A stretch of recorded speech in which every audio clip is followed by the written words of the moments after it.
ఇవాళ మన పిల్ల గ్యాంగ్ కి ఒక క్రేజీ పఫ్ ఛాలెంజ్ చేసాము. Rule simple. ఎవరైతే చెప్పిన బైట్స్ లో లేదా తక్కువ బైట్స్ లో పఫ్ కంప్లీట్ చేస్తారో వాళ్ళే విన్నరు. కానీ ఛాలెంజ్ స్టార్టింగ్ లోనే రోహన్ సైలెంట్ గా చిన్న పఫ్ సెలెక్ట్ చేసిందే కాకుండా స్క్వీజ్ కూడా చేశాడు. అది నేను చూసేసాను, వాడికి తెలీదు. బిందు సార్, ఎన్ని బైట్స్ లో తింటావు? 4 bites only.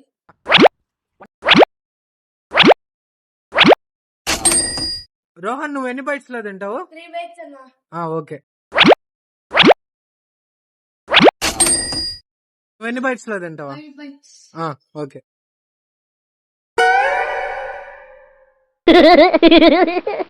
ధర్మ, నువ్వు ఎన్ని బైట్స్ లో తింటావు? 5 బైట్స్. ఓకే. అందరికంటే ఎక్కువ బైట్స్ లో తినింది వచ్చి మహేష్. దాని తర్వాత బిందు సార్ 4 బైట్స్ లో తిన్నాడు. వీళ్ళిద్దరు 3 బైట్స్ లో తిన్నారు. కానీ వీళ్ళిద్దరిలో రోహన్ చిన్నది తీసుకున్నాడు కాబట్టి ధర్మానే గెలిచినట్టు. సో ధర్మాకి ఇచ్చేసే పఫ్ అంతే. ధర్మాకి సెకండ్ పఫ్ వచ్చింది గెలిచినందుకు. Bye friends.